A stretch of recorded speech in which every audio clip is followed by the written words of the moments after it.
Mbote Badeko Balondi, Info Mondial TV, il y a Yemoko, la patronne, la mignonne, la banane. Je dis Temassia, Motema, Jean-David Kiambote, le roi de Coca-Cola. Bonjour, partout, Bozali, Napoto, Europe, Asie, Amérique, Océanie, pourquoi pas en Afrique. Donc, fidèles internautes, bonjour. Nous sommes avec Eshikash Kambanga Steve, le coach de la presse Babi, et Kocha. Parlons de la politique, les autres de la politique. Mboke Keneneni, belle élection. Est-ce que bato bakendele na cour constitutionnelle pour na masolo o balongola ki ba komo na bango notamment Jean-Pierre Bemba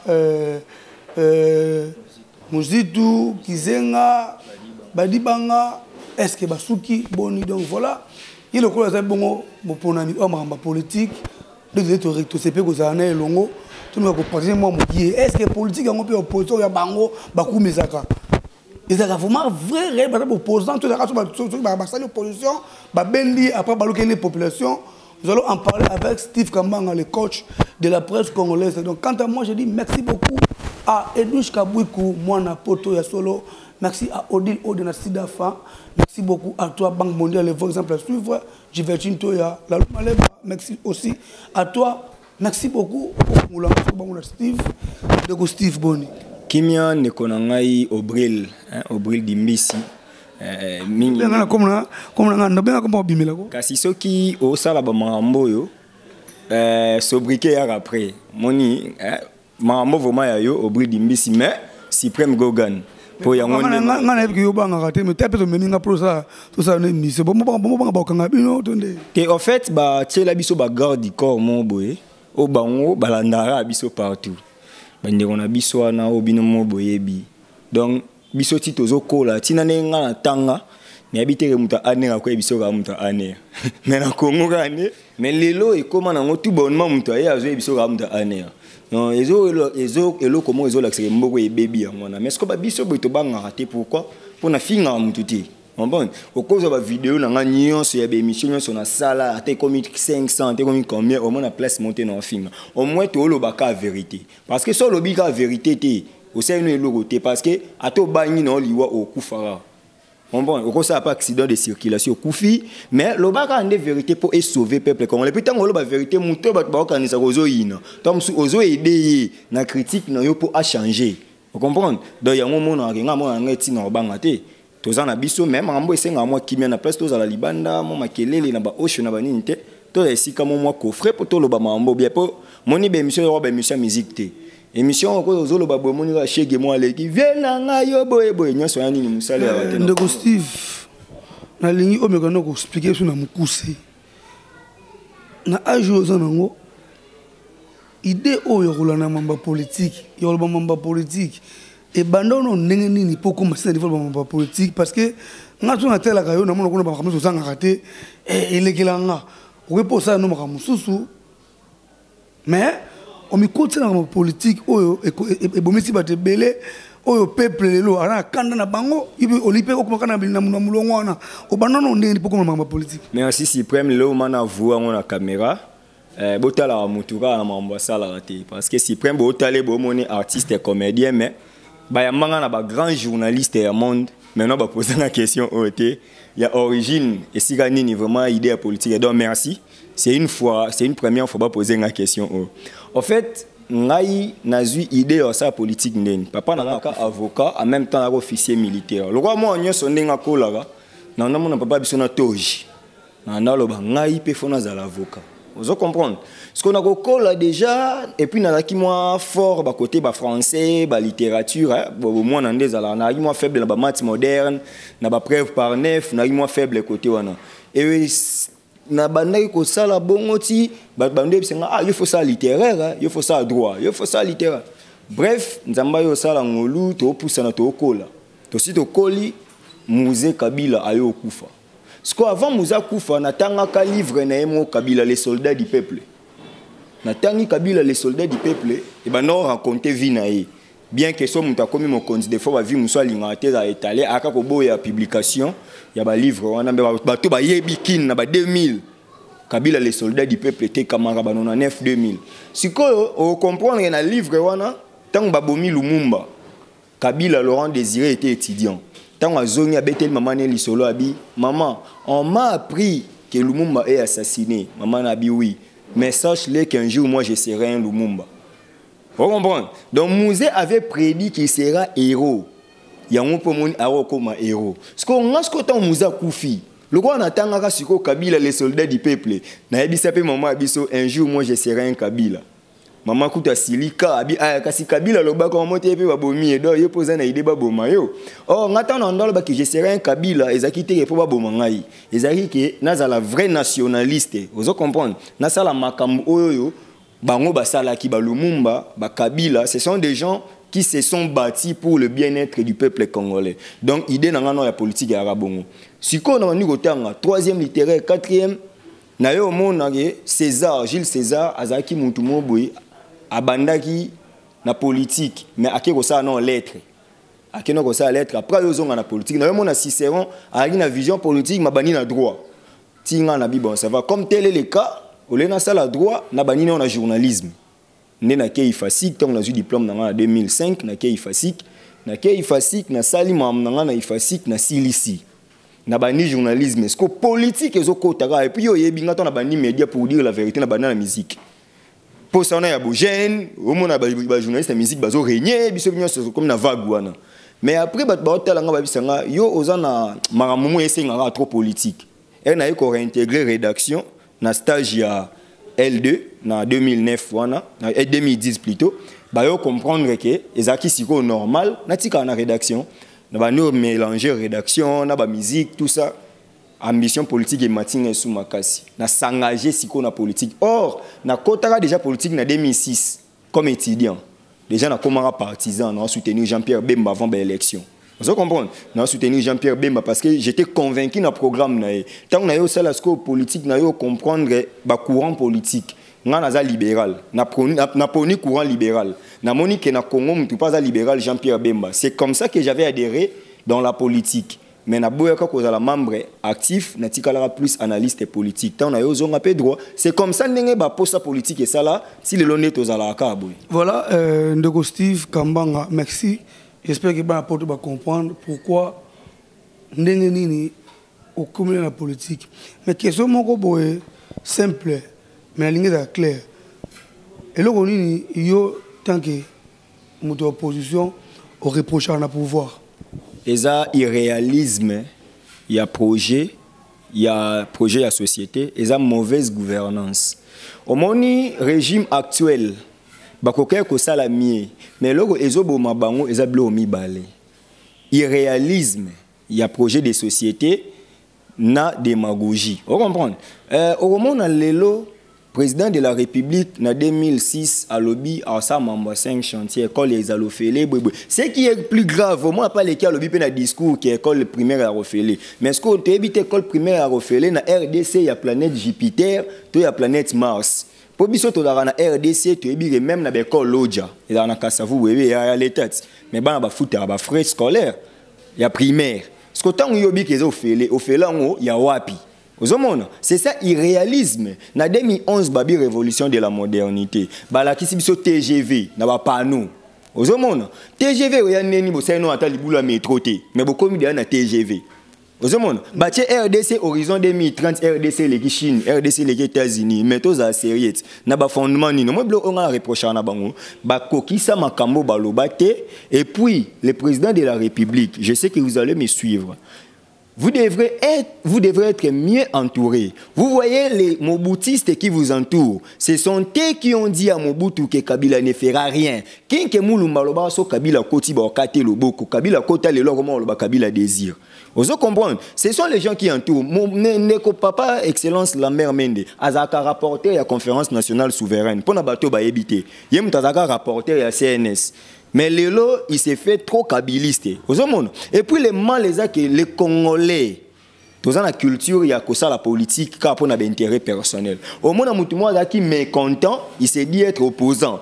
Ce qui va débaucher, a commis plus kabiliste que les Kabatou Babandana Kabila. Merci beaucoup, inspirant pour Makasi. Ndeko Steve, c'est comme si dans le Congo, opposition, ezala kaka epa bato baza na pouvoir te soki babendi ata ndenge oloba boye so bazwi yo sikoyo bato oyo travaille kuna yo mpo osaka mama oyo oreproche baningana ezalaka dia quoi parce que tomona lelo na 2011 awa tofotai bato ebele bandeko basi bato ebele bafotai bango mais lelo baza kuna maman oyo balobai na opposition oyo bafingaki oyo bareprochaki bato baza na pouvoir basala yango te omo te emo boye nga sepela nga emo na balame emele oyo boloba sepela nga bochef oyo bolobaka parce que bachangeaka avis na bango te baza clair bata ampe derrière tout pour la République bachaka avis na bango te mais bino boda boye oloba asiko boye mais so bazoka bato kuna o changer nos avis au balokela peuple nali o répondre nga pesu na mukuse et là on o reprocher na opposition siko. Merci. Déjà question opposée, on a 3 volets à réponse. Donc pesa en moi temps n'expliquer à nous. Premier volet zani, la politique est dynamique. Ezaka ba tuté balonga opposition ba kenda majorité pe balonga ba comme en opposition. La preuve Jean-Claude Mouyambo azaka na majorité, la preuve Kyungu wa Kumwanza baba ya Katanga lelo azoloba ba vérité que yemuta salabo yemuta salabo mais obi que papa on a muta empêcher Tshisekedi à la campagne électorale en 2011 na Katanga ozonga monde na kotangelo ba Olivier Kamita tu ba ministre combien de fois na kotangelo Pierre Lumbi conseiller spécial du président de la République en matière de sécurité. Les lois en G7, à ça la partie, MSR, ils sont en opposition. Bah, ensemble, là, Moïse Katumbi. Moïse Katumbi. Donc, ils ont opposants, tendez à la majorité. La politique, elle est dynamique. Les locaux, oui, le lobby, non. Si on a zone na deuxième volet.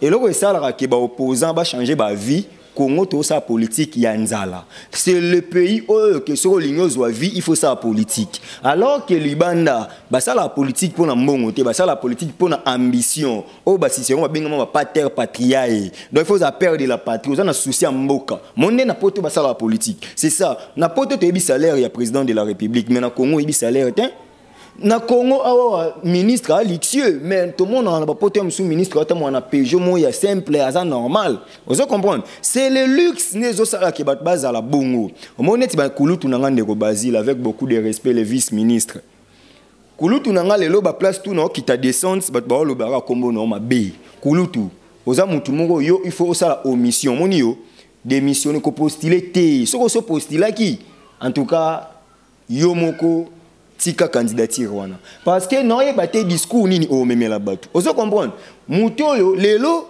yo ko ni makende ko Basile comme kabiliste ko leka Shader mutazaka na Kabila depuis kala donc c'est-à-dire eza politique ya ventre bato ba luka ba s'enrichir bato ba luka ba comme na bambongo eza politique té ozo comprendre parce qu'on a troisième volet et là qu'on a reproché à opposition et là on a reproché à opposition ezaka ke ba opposant bozana nous na ba guerre ya roé la pouvoir au lieu roé l'intérêt général vous comprendre parce que les lois sont Steve na leki na bigete to voter to boni na profil na biso par exemple Jean-Pierre Bemba au monde entend sous bato IDPS ceux qui bazan vont pour te ba kana posa ki Fatim tabima ba ni ko contredire or en France na ba pays évoluer le roi des États-Unis ba ça là no ba primaire bo sali ba primaire bo monisco o la profil o la populaire bo bimisier vous comprendre Dominique Strauss-Kahn allait être candidat à la place à François Hollande.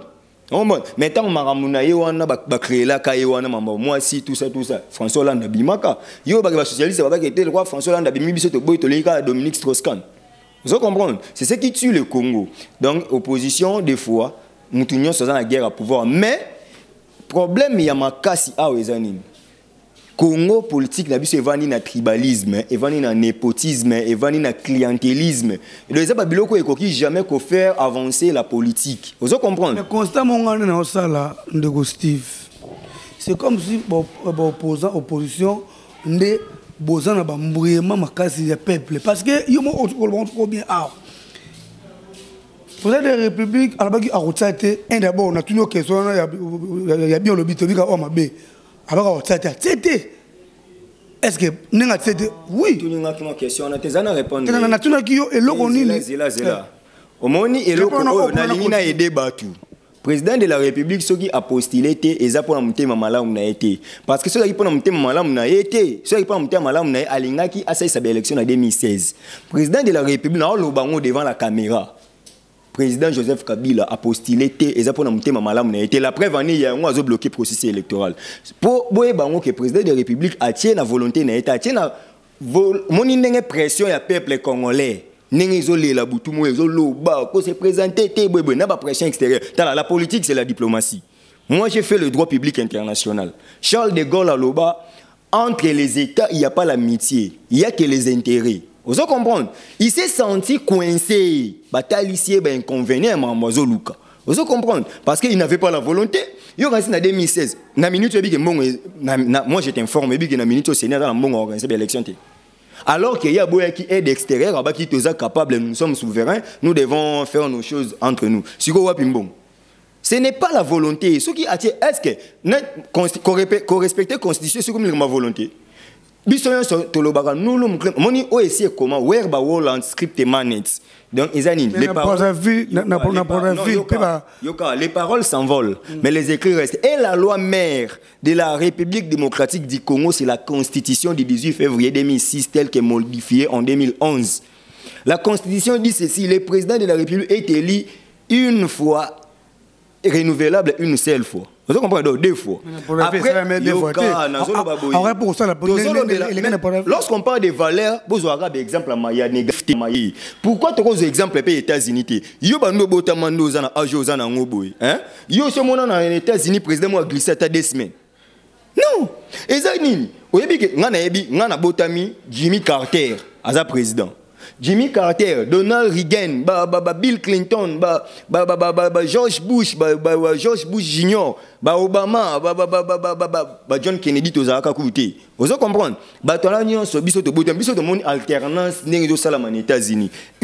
Obama qui pouvoir on est la volonté. Donc il y a plus 5 le président Kabila a monté à malam pour Yatiki. Non, Atiki coûte mais le fait de ne pas se présenter, ce n'est pas sa propre volonté, c'est la volonté du législateur. C'est la Constitution. À croire qu'il peut se têter, à saler calculer parce que tout le monde même dans la ville, et ça la marque, tout le monde même dans Angola, tout le monde même dans le pays, mais du fait que à honorer quand même ma parole, et puis est-ce que le Congo a surtout ça l'élection, il y a voté Boni, ou voté Boé.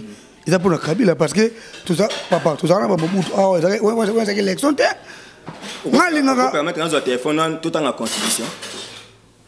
Na préface la Constitution, Balobi, pour mettre fin aux guerres de légitimité. Ce n'est pas le président Joseph Kabila qui est l'initiateur. Soyez baraté accord de Lusaka en 98. C'était qui? N'est-ce pas Laurent Désiré Kabila et Jean-Pierre Bembana Baroubewa? Et ça qui Joseph Kabila t'es? Vous comprenez? Ma Kambouya pour ça l'élection d'ailleurs, moi j'ai appris l'histoire politique du Congo, Hipoko. Hein? On va comprendre que dans 90 après la conférence nationale souveraine, il y a évité que l'élection, préparer déjà l'élection. Mobutu a bloqué le processus, bloqué processus. Mais déjà l'élection c'était prévu et ça là. Si on a Tshisekedi d'Aroma premier ministre côté Birindo, moni côté Mamwezo Mata. Vous comprenez? La chance que j'ai eue, c'est que j'ai fait mes analyses le quoi il y a sentiment. Bolo Baraté le président Joseph Kabila n'a pas organisé l'élection. A achevé mission aussi Bandaki. Vous comprenez? Mission est bandée déjà en 98 pour qu'il y ait les élections. Et déjà, quand Mouzé était venu, tant on a qui acte fondateur, on a eu la Constitution, il y a 20 articles. Tant on a ça là qui c'était pourquoi? Et même notre transition pour qu'il y ait des élections. Mouzé était décédé très tôt. Parce que accord de paix, oui, Salamaka déjà, Ezaki Pouani, plutôt qu'il y ait des élections. Si on a Salamakité, il y a un moniteur Mouzé à Koufi, en 2002, on a débattu sur accord global et inclusif. Au Monique Bemba Sengara opposition non armée. Wana batinaka Tshisekedi na Kabea kamwanga ba zuit Tshisekedi ba kena Afrique du Sud na ba papa na biso kufa zaidi ngoma ba papa Yerodia pona nini ba se mettre autour d'une table na ba papa na biso Azaria Souberwa pour que Marambwana étambola bongo. Donc ce n'est pas le président Joseph Kabila qui est l'initiateur des élections, mais au moins c'est lui. Je peux reconnaître qu'il est celui qui a achevé la mission qui est au voté. Mais ce n'est pas lui l'initiateur. L'initiateur, d'ailleurs, si je dois être clair, c'est Mobutu à la conférence nationale souveraine. N'est-ce pas que Mobutu avait fait le discours de la démocratisation en 1990? Tant que je prends congé de l'impère. Tout le monde a parti, tout le monde a parti démocratique. Et puis ce n'est pas... Après combien d'années, Paul Maramon? Oui, il y a un ce qu'on a rien à répondre, il y a un mambo qui est Sassou, autre là. Au moment où il y a un qui vivra dans vague. Au moment où il y a 90. Dans les années 89-90, tant IRSS et Panzani, éclatement IRSS, hein, na guerre froide. To comment qui n'avant la démocratisation. On remarqué ba pays dictatoriaux et belé, ba côté qui n'avant la démocratie. Vous comprenez? Et ça m'a ba période. Et ça peut le col la période oyo salama ki lisusu awa ba printemps arabe. Na ba 2010 tant ba Kadhafi ba zo kufa ça et là. On comprendre que Tunisien mon cas jeune moi si ça qui classe ça les 6 mois on musala ta midi mbiki ba bengani ben Abdelaziz Bouteflika. Ta ba bengani président Vane ke kuna ba bengani Hosni Moubarak en Égypte. OK? Printemps arabe et salama bongo ndenge pe ozomona moni vague oya ba dictateur nyonso baza wana ba Burundi ba nini nyonso wana ozomona ba Sasusa et là ba Nkuruziza ba Kagame eza vague na mo ba dictateur mo ba Nganza Maki ozo comprendre mais est-ce qu'on a vent auto zanango nous sommes au vent de la démocratisation sérieuse donc il faut qu'il y ait l'alternance en Afrique donc il faut te comme rappeler yo kondi ma papa moi na yo. Tu es un garçon. Ce garçon-là n'a jamais vu un ancien président de la République. Est-ce que ça a un sens? Ça ne se fait pas. Pourquoi pas Nekonabiso président Joseph Kabila a eu condimenter à la sénateur, tout le monde a caillé. Tout le monde a il y a un numéro déjà. Il y a un autre. Mais élection, on peut faire ça là. Ça là, parce que toi qui n'as quand même Ndeko Steve, Nabibou, est-ce qu'il y a des questions? Questions dans les abos. Nous sommes en opposition. Au moment où l'opposition, on est cause de la souffrance de la population. Parce que les gens ne se disent pas machine à voter, ni à voter. Pour pouvoir préparer une force à Bino, pour se dire Boté on a dit bosso, il y a une opposition, on a candidature, rien. Et ça parce que nous avons récupéré mon aïe, à ça va fantir naïe. Au moins nous pas causer tort ma case de la population. Nego suprême cause la pessimiste était dans mambo, on aébissio boy. Maman Eve Bazaïb avait dit ceci. Tokende à l'ordre dispersé et qu'on permettre que avant campagne électorale, tout ça là to retraiter ba candidature na biso. On comprend? To démissionner, to retirer ba candidature. On monte kazaki na raison. Pour ce to délégué Jean-Pierre Bemba, ne ba gérer comme au salama. Opposition ngeza na candidat. Mon monte na minute Jean-Pierre Bemba malgré ça invalidé, tu dis que cour makamboza na cour constitutionnelle à cause année validé parce que en réalité ils ont na sens té, invalidation ils ont na sens té. Et ça ne revient pas à la CENI à évoquer biloko wana. Mais à la minute tout le monde peut se dire que avec Félix Tshisekedi, les choses peuvent marcher. Au monité que c'est facile pour ne pas corrompre. Au monité que yo lobby déjà se contredire parce que ceux qui va à l'ordre dispersé c'était pour contredire la mauvaise pensée il y a gouvernement régime est limité candidat moi en opposition les papa qui Mulumba Zolo ba ki a funda Tshisekedi pour na ba dossier lui il a quelle qualité Ozomona il va traduire Tshisekedi en justice étant que qui la loi, quelle loi lui donne cette hardi, cette hardiesse plutôt, ko funda. Vous comprenez? On va bloquer le processus, la majorité. Et puis moi, je te dirais une chose. Ne pense pas que les gens travaillent. Et ils ne travaillent pas. Ils bazana batu.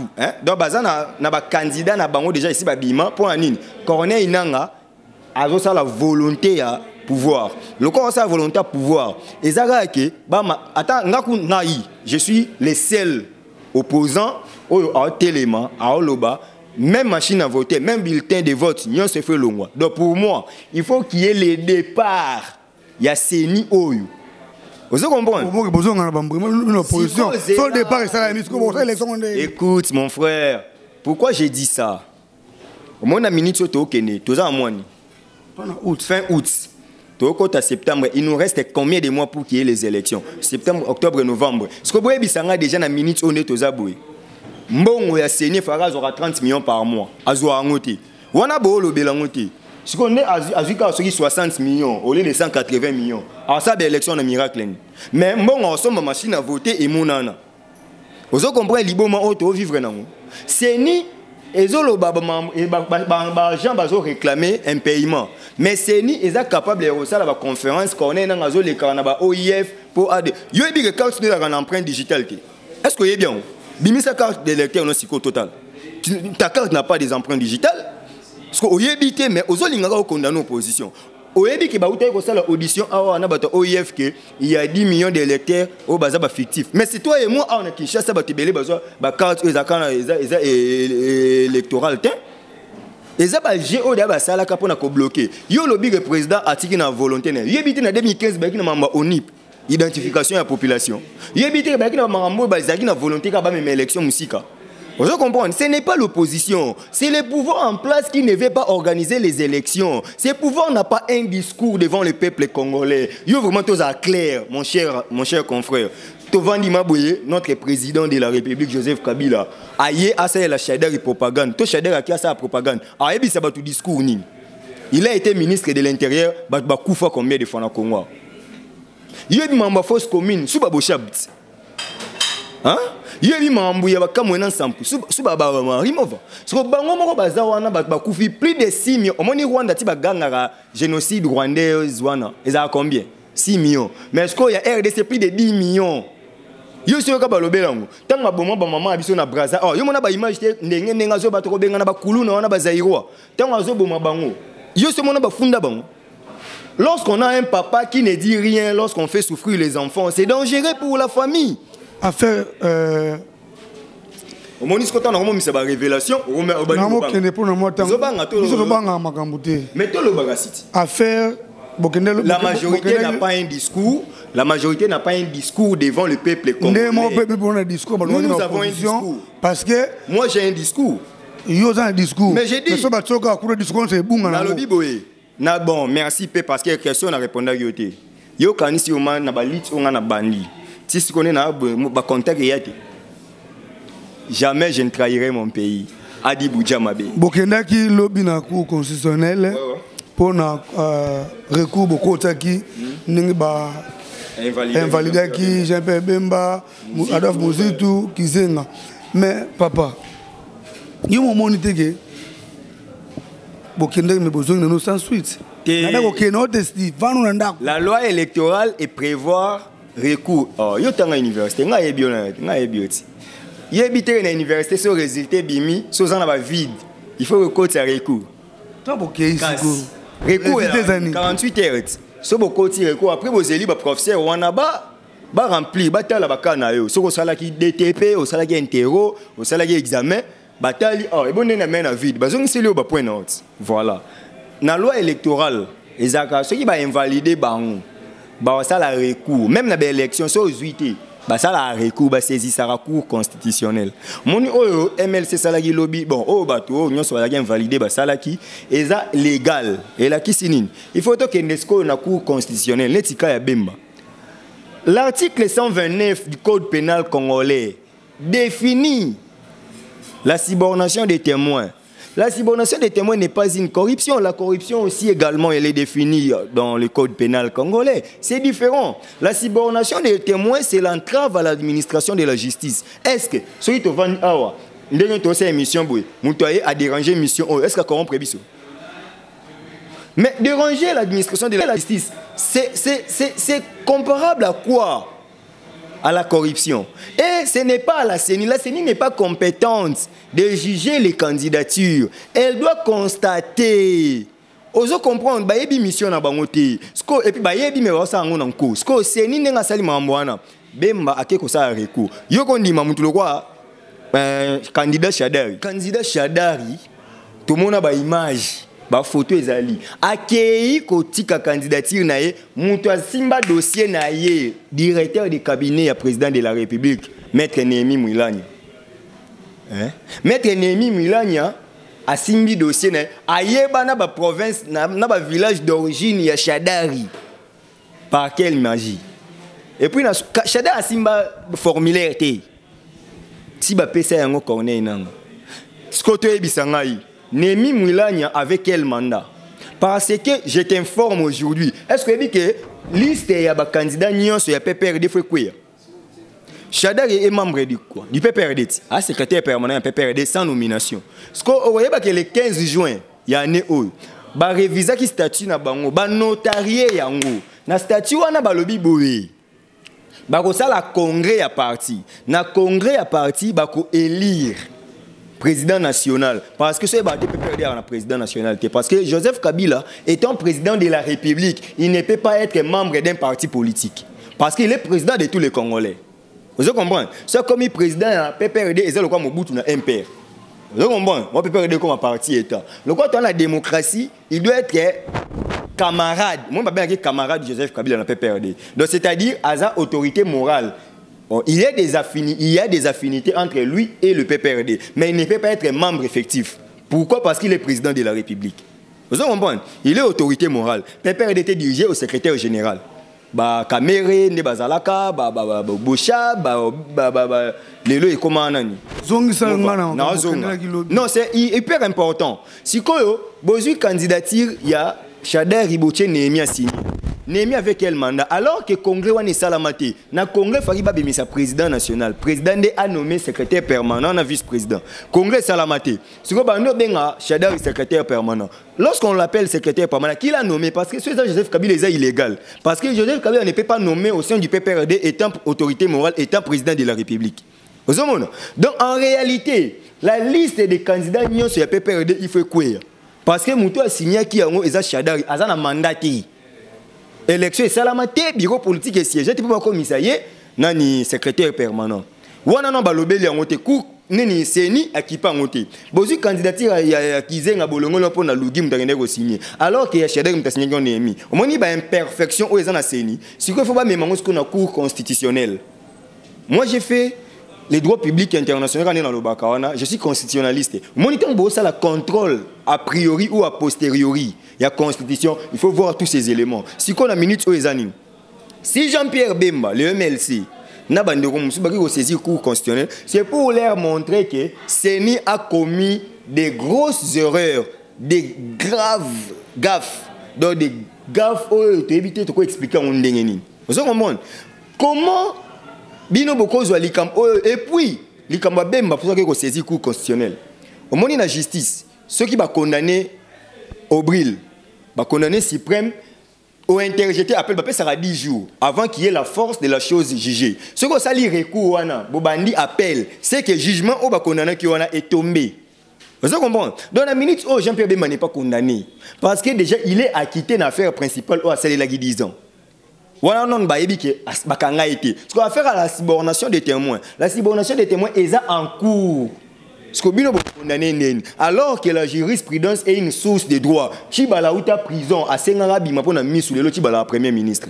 Aux hommes on a confusion. Sami badi banga bonomé belge. Baloba aza belge bobo ibotiki a sali pendant 3 mois. Après le lot a postulé bolongo les poza belge. Mais députation candidature il y a députation provinciale à Lemba botiki. Ça c'est quel pays?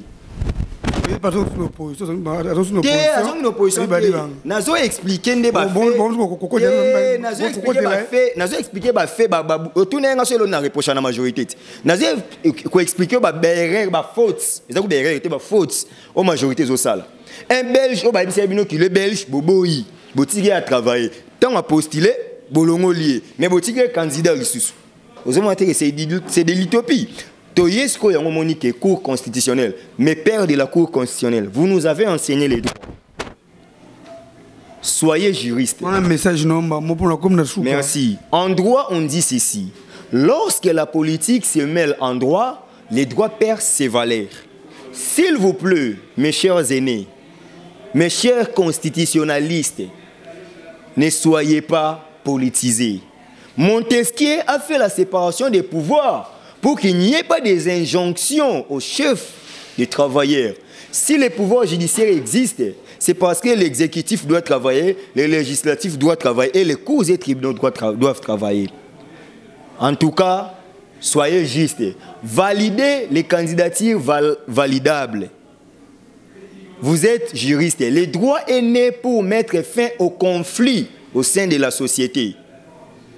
Natanga OFCJ, Natanga IGL, Genèse, il y a droit. C'était pour éviter la loi du plus fort. C'était pour éviter la loi du talion. Aujourd'hui, la RDC est dirigée par la loi du plus fort. C'est ceux qui sont au pouvoir qui ont de bonnes paroles. Et puis, ce qui me gêne, comme disait Herman Cohen les 2 semaines passées, comment les avis des présidents de la CENI sont convenables aux avis des présidents de la République. Ça, c'est aussi une question à se poser. Donc, chers messieurs, soyez sincères, validez la candidature de Jean-Pierre Bemba. Ainsi, ça sera justice. Merci à moi, Bino Nyonso Bolandinga. Naebike, Malobananga, Eza Évangile, Nyonso Boko Lingangote. Mais écrivez-moi, Steve Kambang et Chikas sur Facebook. À chaque fois que j'écris, je dénonce. Tout commandant solo là, appelez-moi au plus 243 89 72 11 429, plus 243 89 72 11 428. C'est pour que Congo lobby est à la bien. Merci beaucoup. Merci. Mais encore remercier quand même. On a politique pour boire. Nous avons des gens qui nous soutiennent. Netiba Judith Massia, la patronne. Donc merci na ba soutien na yo et puis hein, Talara espace Mboka Mboka na Paris wana. Donc merci vraiment. Parce que même bisonné tous à la boye et c'est un mois d'hiver et un mois son appelle-moi bien espace Mboka Mboka Vata Vata na Saint-Geneviève voilà bozala vraiment Judith Massia merci pour le geste n'abi que ça nous on est tous à nos positions on n'a pas l'argent on ne travaille pas des fois bah soutien paye à bateau balinga mambo qui est bien et ça là biso bien je remercie Banque mondiale l'exemple à suivre hein? Congo Fula babi Kalaté merci comme ça à Si Amoulex Aigle Noir bateau ba soutenanga Houston en Nouvelle-Zélande Empereur Espoir on a boire à côté Empereur Espoir en Allemagne na PCOP merci na bino nyonso do boze belé biso to boire na biso te mais to remercier quand même ba partenaire merci na bino nyonso Houston en Nouvelle-Zélande un militaire qui ne cesse de m'aider merci Houston merci beaucoup Benayo, merci Info Mondial merci vraiment à bino nyonso merci na suprême l'invitation merci beaucoup à notre la patronne Agite Massi à la banane, c'est grâce à vous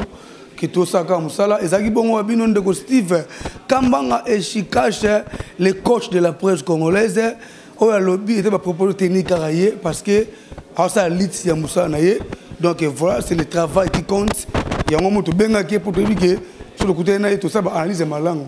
Désormais, ça se passera ici à l'Info Mondial. Et nous sommes le surprise.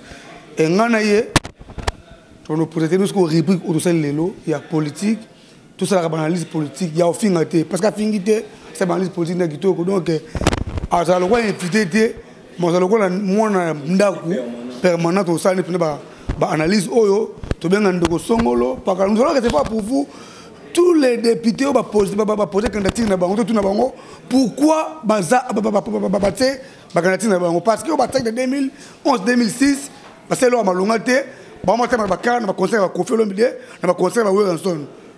Vous comprenez? Nous allons recevoir tous les députés, oh, va postuler, Sikoyo, ah, tout le monde, pour Nanini, va postuler dans ma députation, moi, Steve Kambanga. Quant à moi, je dis merci beaucoup à Edwige Kaboui pour moi, na poto ya Tongo Solo. Merci beaucoup à Odile Odena Sidafa. Merci beaucoup à Getty Samba qui ne cesse pas de m'aider toujours derrière la caméra. Merci beaucoup à Équipe Bumba. L'équipe est tellement costaud. Merci beaucoup à Yves Ipam. Congo Pomo. Merci beaucoup à Jemima. Merci beaucoup à Lalou Maleba. Yada Nzambe na biso na musala. Et merci beaucoup. Nana awa. Nana fait na musala menizia donc. À Roubette, plan ça. On a chantier Steve. Pas dans l'art. Merci Nebayamba. Chantier Steve. Mais dans l'art. Chantier Nengoyo. Merci beaucoup donc. Chantier Nengoyo. To luka to za important si ana resomba ba parler mais to za aposa nango to ko wanga nango te moninga personne dans no travailler no yi ba te mais na salaire nanga no s'organiser na payer ba. Merci beaucoup à Daito Stimpi le Real Info Mondial donc Steve Kambanga en tout cas merci beaucoup à toi frère. Merci Suprême, merci de l'invitation. Bye bye.